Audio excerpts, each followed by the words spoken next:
In a nutshell, it was kind of a rogue sport way back in the day where people just cut trails in the woods and never probably even thought about who actually owned the woods, or a lot of rake and ride trails. And some of those were awesome to ride, and most of the time it worked out, but some of the time they built the trail on land where the owner didn't want you there. Sometimes the way they were built, like they can't handle a lot of traffic if it's a rake and ride trail, and it gets more popular, more people ride it, it erodes and it doesn't hold up. It's not a great thing.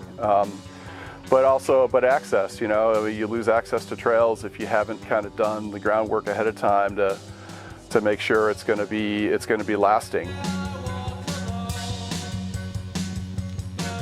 My name is Bob Kogut.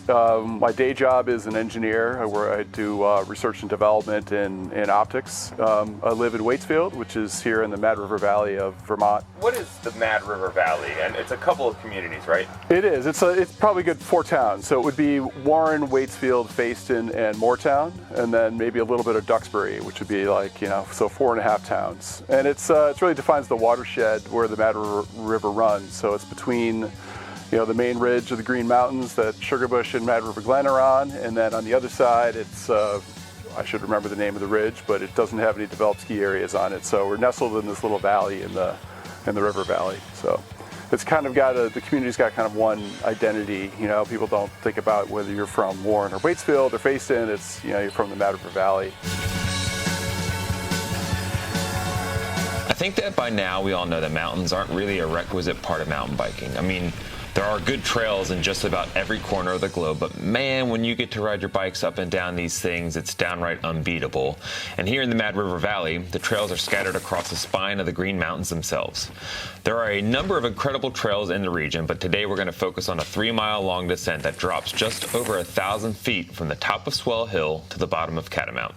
As you'll see, it's glorious in the wet and is chock full of high speeds, roots, rocks, and several decisions that need to be made in terms of line choice. So keep your chin up, and when those chunky bits get greasy, keep those fingers off the brakes.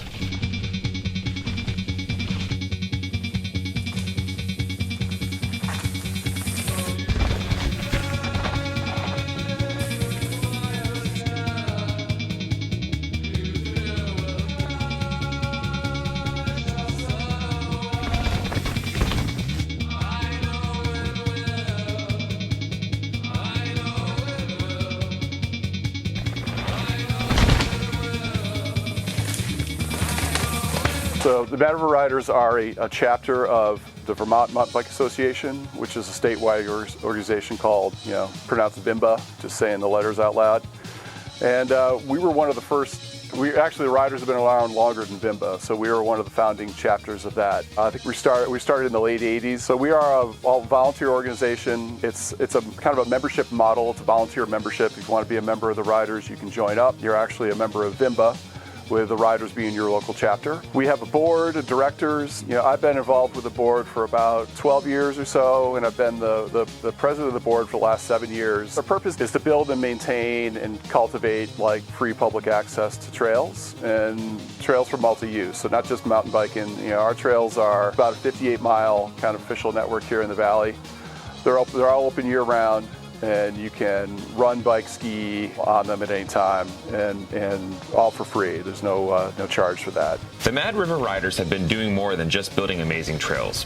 Working alongside a number of partners throughout the valley, the Riders were awarded a $409,000 grant to create the Mad River Valley Recreation Hub, a multi-use recreational, commercial, and community center located next to Start Mountain Cycles and Local Folk Smokehouse. Recreation Hub users can expect a trail that connects the mountain to downtown, bathrooms, changing areas, and other trailhead amenities, as well as increased parking, a visitor center, and a whole lot more. The Mad River Valley is a lot more than just beautiful mountains and amazing trails.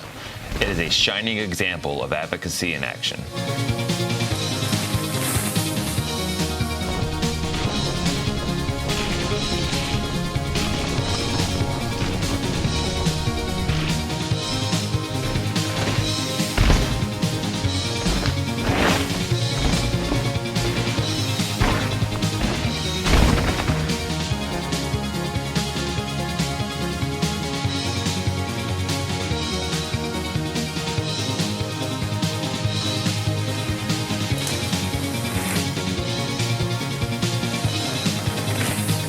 That kind of like sense of community, that getting out in the woods, getting exercise at the same time. It's just an awesome feeling. Just having this awesome network that I live right amongst and get to ride on myself and bring my friends to. And people like to come visit and ride here because it's such a kind of cool place to ride and hang out. So I don't know, it's motivation enough just to have the trails and be able to ride them,